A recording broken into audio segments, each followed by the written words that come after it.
Hi, everybody, and welcome to COVID Chats. My guest today is Adam Chanis. Adam is a childhood friend of mine from the neighborhood and the Abraham Joshua Heschel School. This year, Adam has been at Yeshiva Maaleh Gilboah in Israel, learning and helping special needs students learn various Jewish texts. He provides us with a fresh perspective in this comprehensive discussion. Without further ado, here is episode 6 of COVID Chats.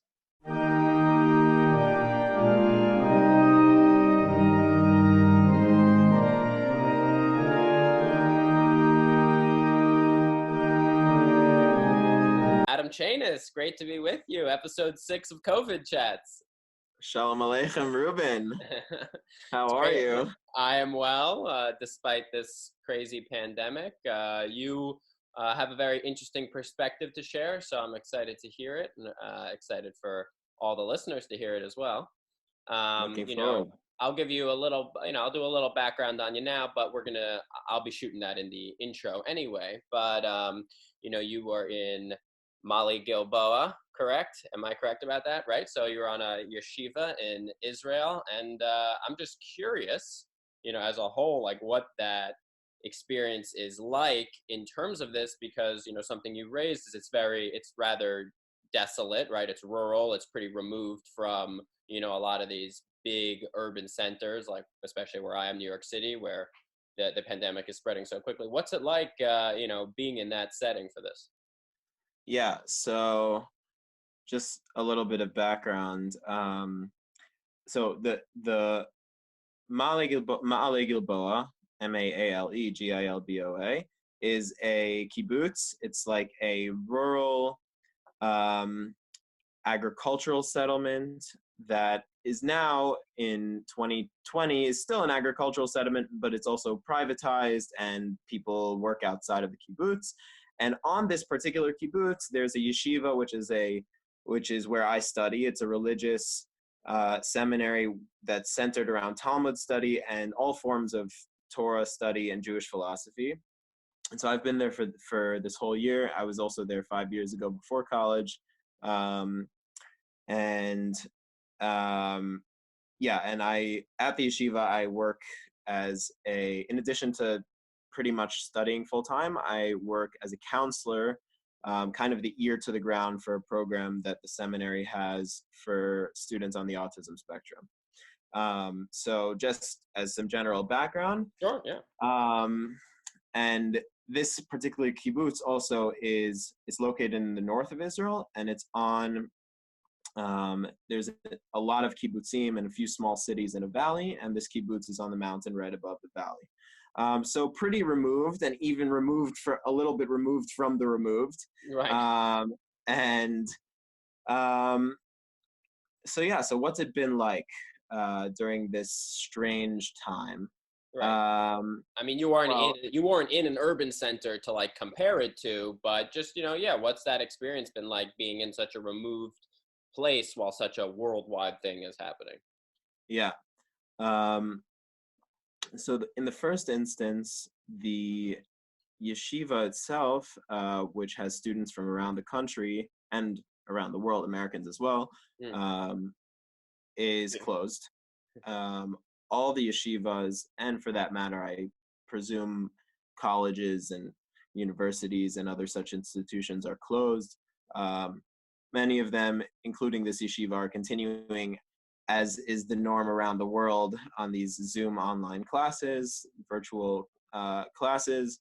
I assume Zoom is getting its best business of history from this coronavirus. But in terms of the life of the kibbutz itself, everyone in the country, whether urban or kibbutz, or urban or rural rather, center versus periphery, which is also a socioeconomic distinction, everyone is following the same guidelines that the Prime Minister and the Ministry of Health are coming out with. And those change, just like in America and just like in any country, those have been changing every second day or every second hour sometimes. Right. The difference is a few examples. So around the country, as of this past Shabbat, Sabbath, synagogue services have been canceled.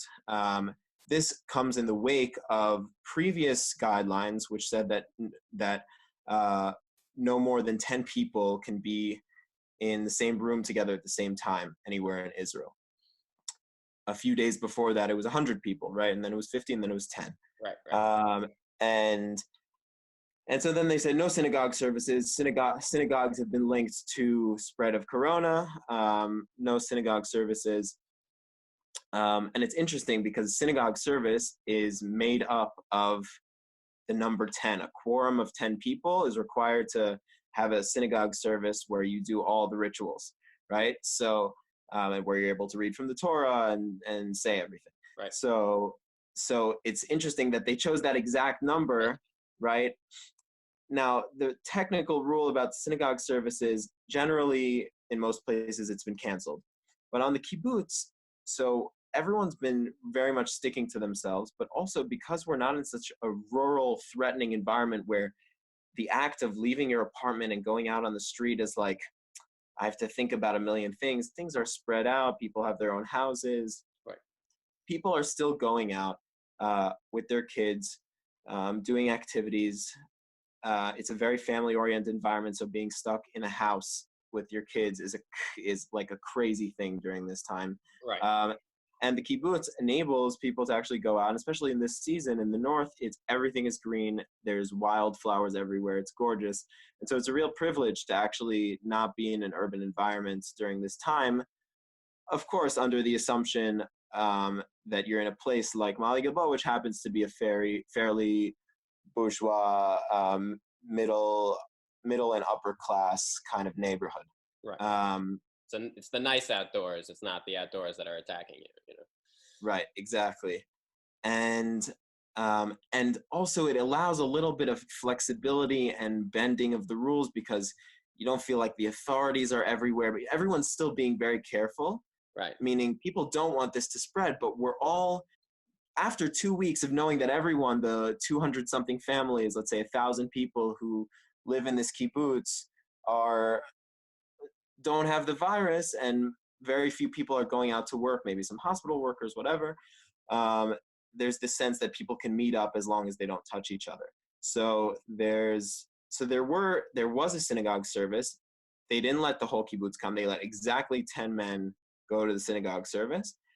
And then, in addition, just so that they could read the Torah, but in addition, they did this lovely thing where on different streets of the kibbutz at set hours, everyone would come out of their house, stand on their porch or near their porch, and for that little neighborhood area of the kibbutz, they would have outdoor synagogue services, and one person with a loud voice would lead. So these are the privileges of living in a rural environment during this very complicated time where we feel like there's a lot of judgment in the world. Sure, certainly. No, that's beautiful. I mean, that sounds so angelic to just be, I mean, if you're, of course, you want to hear these things, and these services on Saturday mornings are important to you, which, they are to both of us. But, that's just a beautiful thing that it's, they're able to cast their voice out, and there's people who sort of gather and listen. And because it's not a busy street in New York, that can happen, right? It'd be interesting to see, synagogues or congregations in New York trying to pull that off. I haven't seen anything like that from like New York balconies. You've seen some in like Italy, I'm sure. Yeah. Well, it's just on a purely technical level, it's just so much more dangerous in an urban setting. Like truly, right. As soon as you go to a synagogue and have business as usual, you're dealing with putting old people at risk. You're dealing with, you just don't know. Like you don't right. know everyone, and that's the problem with an urban setting. Right. Which are, for me, some of the blessings of an urban setting during normal business as usual circumstances. Right. The anonymity, the ability to have kind of an independence. That's what I miss about the urban setting. But at this time, during the coronavirus, yeah, when those cultural, when A, the independence, the anonymity, and B, the kind of cultural activities in life that attract me to an urban center aren't happening anyway, right. I have no desire to be there.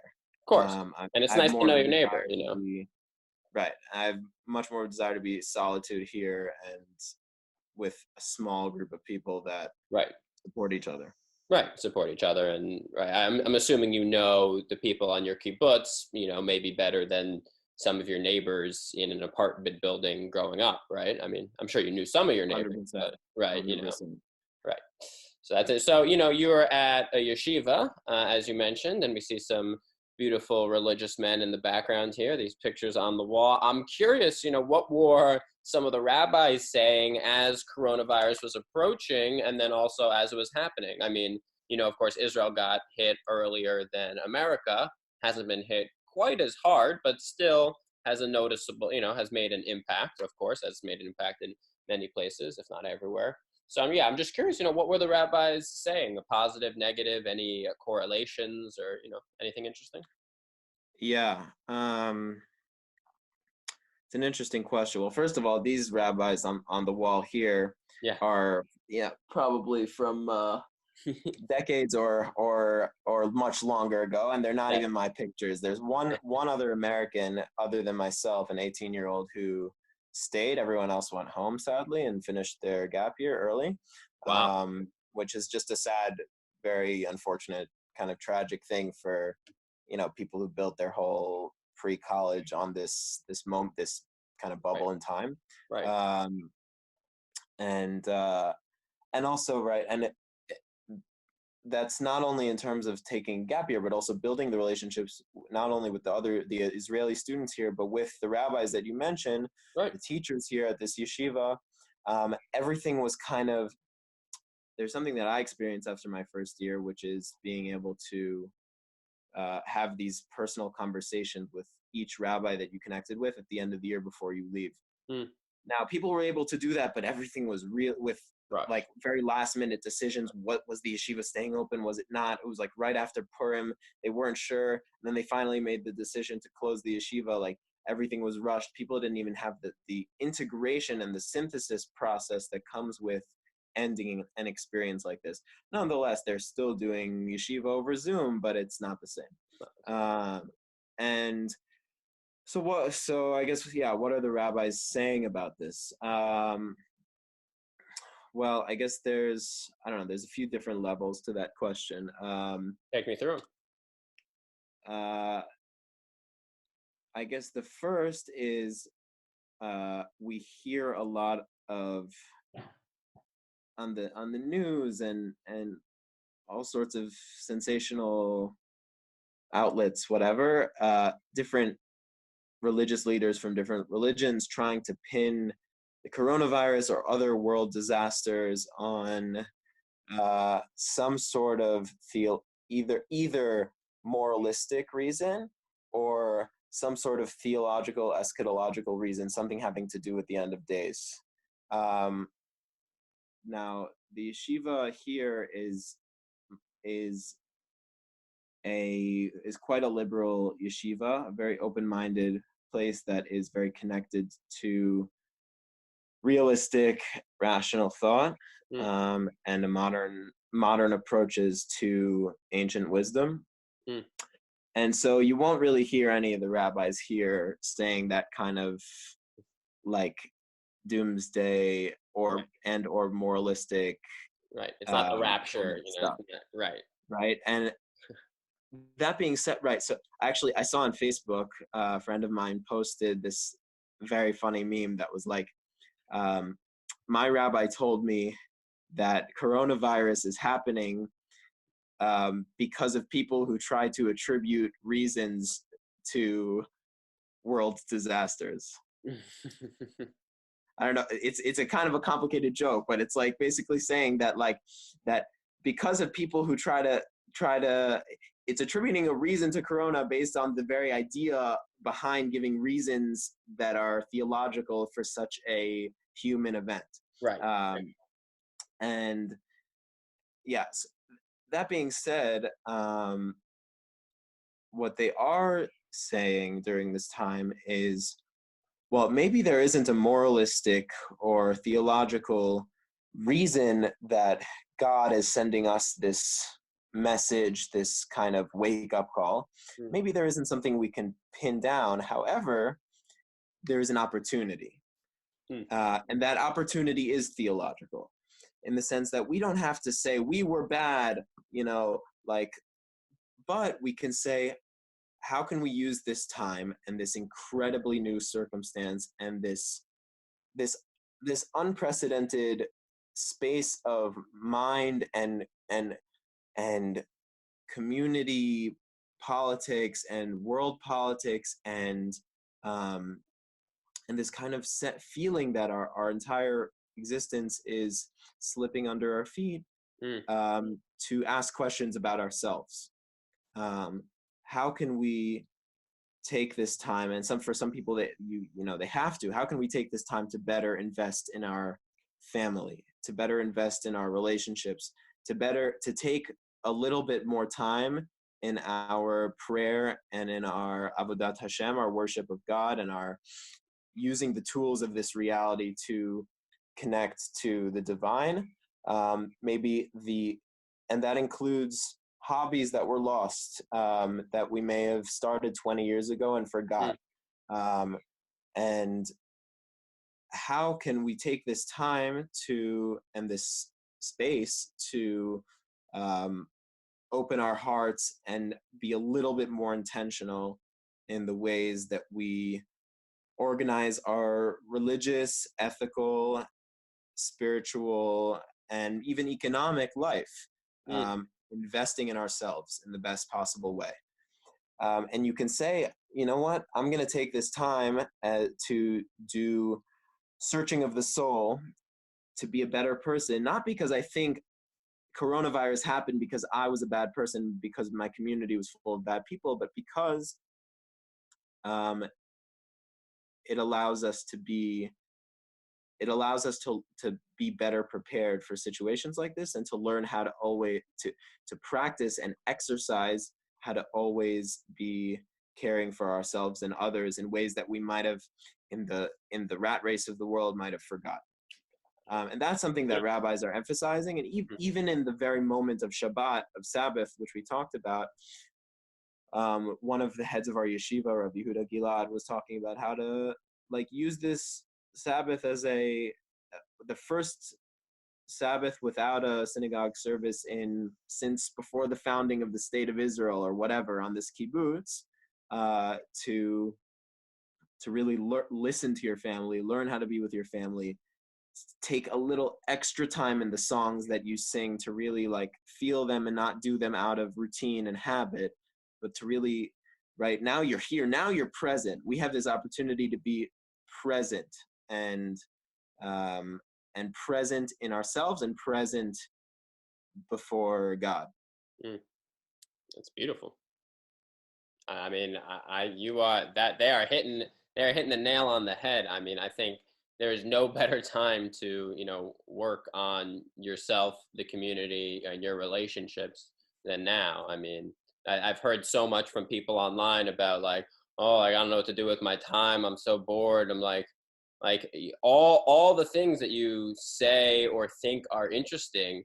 Now is the time to explore them. Yes, you still have work and you still have Zoom meetings if you're in yeshiva, or you're in, you were in university, or you have a job that you need to Zoom into, but there's still plenty of time to invest in those things. And luckily, if you're in good shape economically and you have a good Wi-Fi situation, you can still talk with your friends and still listen to great lectures, and there's so much that you can still do while this horrible thing is going on. I really like that perspective. That's it's beautiful. It is really hard, however, that the element of having the economic privilege to do these things is something we have to be aware of, but also something very hard to learn.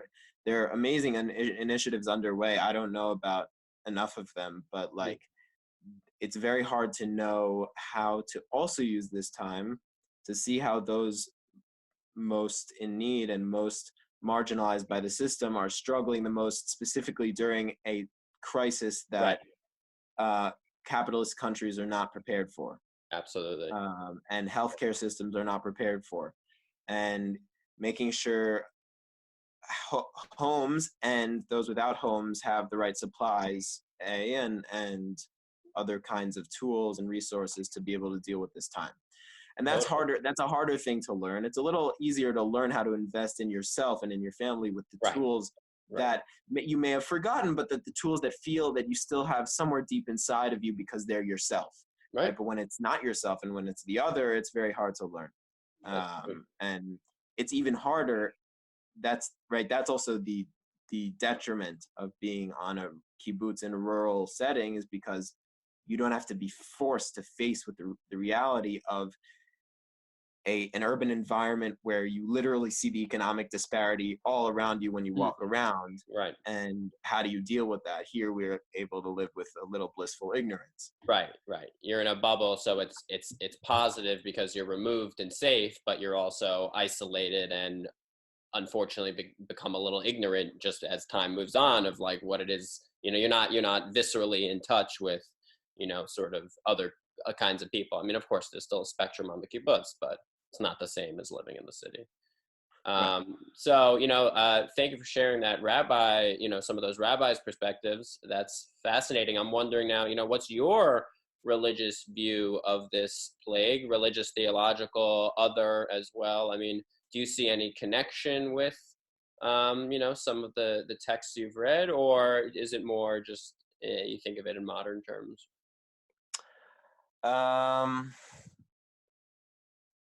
Well, something it's interesting to see how it's interesting to look at this like linguistically, Mm, and how there's always little linguistic or philological word plays in the world of, right, sometimes it's in the world of memes, but also it's in the world of esoteric wisdom and knowledge, and how like modern events kind of reflect themselves in surprising, maybe some somewhat entertaining ways, mm. um, in this time. So one that's really spoken to me, and I think a lot of people, because it's kind of spread around at this point, Oh yeah. is that the word for quarantine in Hebrew is bidud, from the root bet daled daled, which means alone. Mm, And there's a form of meditative practice in one stream of um, of of of Hasidism, of Jewish esoteric communities, in Kabbalistic thought, called hitbodedut, from the same root, and it means to be alone with oneself, or to alone oneself. mm. And it's this form of meditative practice where that Rabbi Nachman of Breslov promoted in his writings 200 years ago, about which basically they tell you to go wherever, ideally somewhere far away from the distractions of people. And in this case, that's quarantine. In other cases, it might be away from the home in a forest, Right. and start letting the words just come out. Speak words to God. Maybe if there's no words, sit in silence, and open yourself to the kind of freedom of not being distracted by your habits and your routines, being sort of removing yourself and existing within the privation of habit and routine, in order to actually open yourself to things things deeper inside, that might have been locked up in all sorts of drawers and compartments within your heart. Mm, um, and and so in a sense, right now, the whole world is removed itself from its habits and routines, and is getting used to habituating itself to that which is incredibly freaking weird.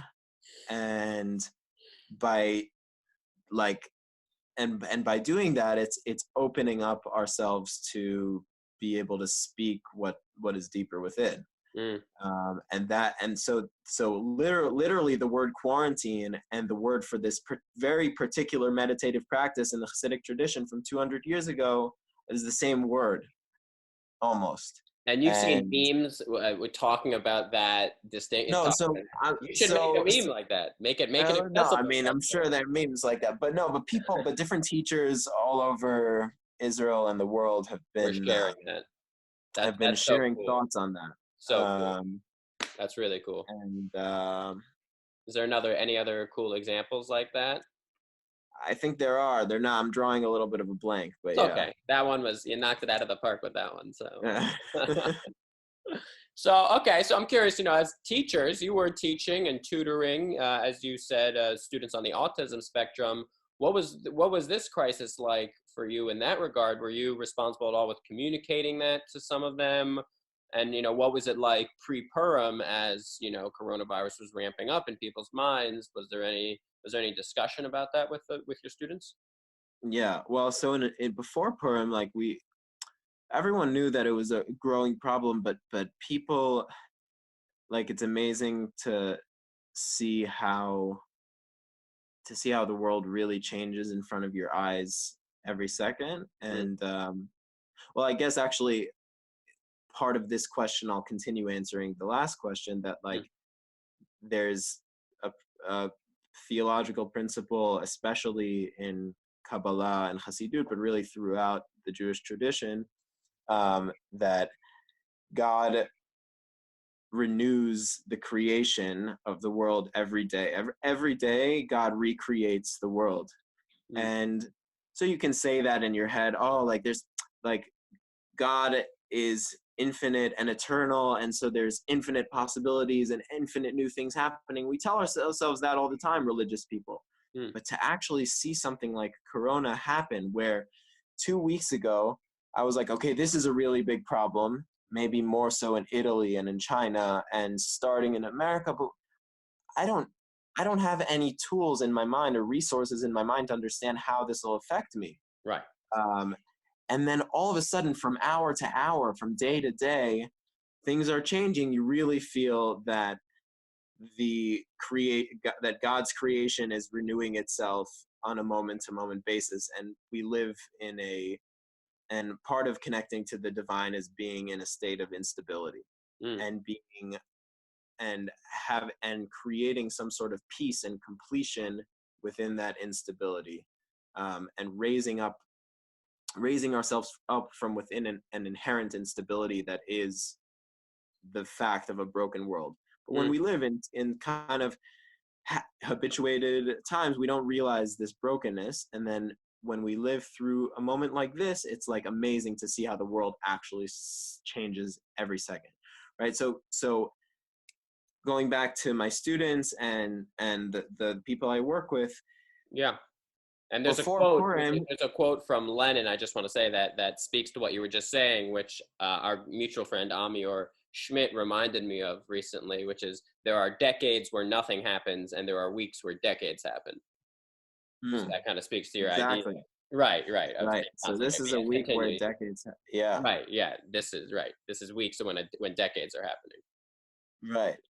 And so before Purim, we knew there was a threat, but we were still in our habituated state of being. And that includes me and my students. Now, habituation happens to be something that is critical for people on the autism spectrum. People on the autism spectrum, not everyone, every single person is a little bit different, has different levels of functionality, whether cognitive, emotional, organizational. But as a general principle, people on the autism spectrum don't handle change too well. Right. And having an organized schedule, which is part of what I do for them on the logistical side of things, is make sure they have a schedule where they have classes here and a meeting here and one-on-one learning with normative guys in the yeshiva there, just to make sure that they don't, because when there's gaps in the schedule, when something changes, their world can come crumbling down.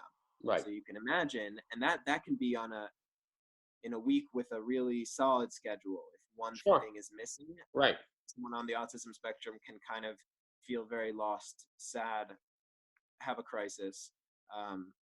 In Not in every case, obviously, right? Sure. No. And then and It's that's just on a regular week, right? And you can right. imagine Of course. the yeshiva's deciding over the course of an entire weekend, are we going to keep the yeshiva open? Are we going to keep it closed? Or we're listening to the health ministry, and every second something is changing, and then boom, no yeshiva anymore.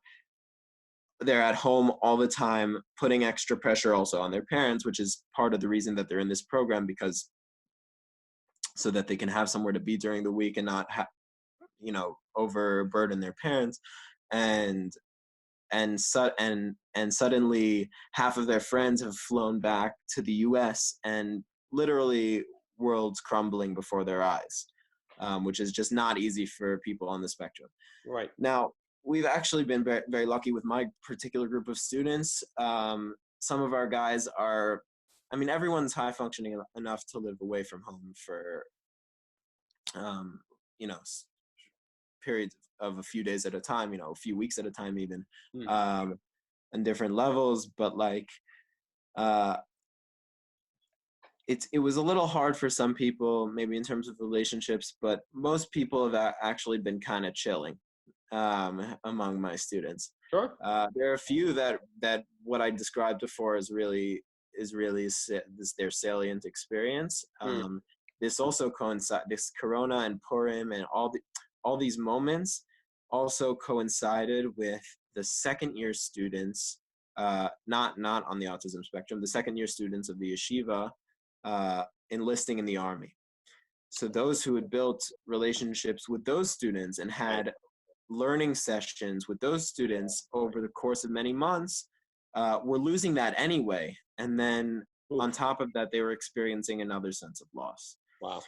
So I've been trying to, me and not just me, the two other staff who work with me have been trying to have phone conversations and occasional group calls, but mostly one-on-one conversations, trying to just check up, see how they're doing at home, guide them through this process, offer help, offer, no one's taken me up on it yet, but offer, if you want to sit and learn Torah for half an hour with me over the phone, I'd gladly do that. So that just little things to know that we still exist, that the people who help organize their lives and still exist in the world. Right. That's what we're trying to do. We can't really do much else. We can't be in physical proximity with them, sadly. So, yeah. Well, it sounds like you're doing the best that you can, which is, what I hear from basically a lot of people. I spoke to some friends of mine on a previous episode about, one of them was a teacher and one of them was a substitute, and what it's like. And, he said he misses his kids a lot because he can't see them. And, at least you're able to keep in some contact, because some of them chose to stay on the kibbutz, some of your students, or they all went home as well?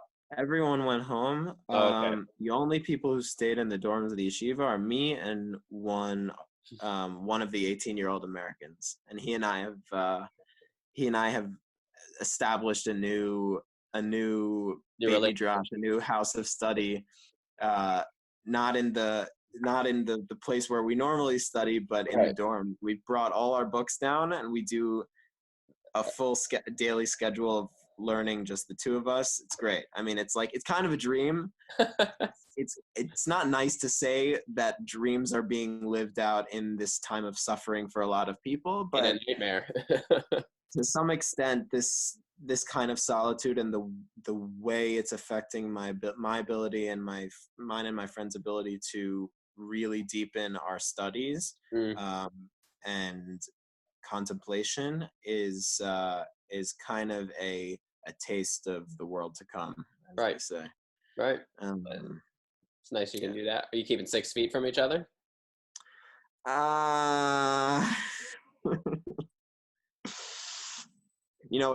Here's another thing, just not a word play, but similar idea. In Jewish law, there's all sorts of principles that are centered around 4 cubits, Dalet Amot, and people call it, the Dalet Amot of Jewish law. Mm. 4 cubits happens to be just around 6.5 feet, or 2.5 meters, whatever the different countries are. Okay, right. And so there's actually laws about distancing yourself from certain people in states of impurity and other kinds of things. Right. 6 feet, and 4 cubits. and it's quite literally. And also there's laws about washing hands that probably throughout Jewish history saved the Jews from plagues. Right. And this 2.5 meters and this washing hands things, it's all just being regurgitated in They're borrowing our stuff in modern law. Well, that's great. I think that's as good as place as any to wrap it up, just because I don't want to go too long, don't want to take too much of your time, but really appreciate the perspective, man. Glad that you are doing well and doing great work, right? Keeping in touch with your students and holding down the fort in the yeshiva, and you're able to work on yourself and, your relationships, our relationship right here. It's, I feel it positively going up. So thank you so much. COVID Chats, episode 7. I believe this is going to be 7. Wow. No, maybe 6. You might be 6. I have to see. I have a couple. Wow, that's. I know. I'm turning them out. If you have anybody that you think I should talk to, anybody who has an interesting perspective or wants to talk about their personal story, please, of course, let me know. It's been a pleasure, doing this here. Yeah. Thanks so much. Okay, bud. I will see you soon. Let's keep in touch. All righty.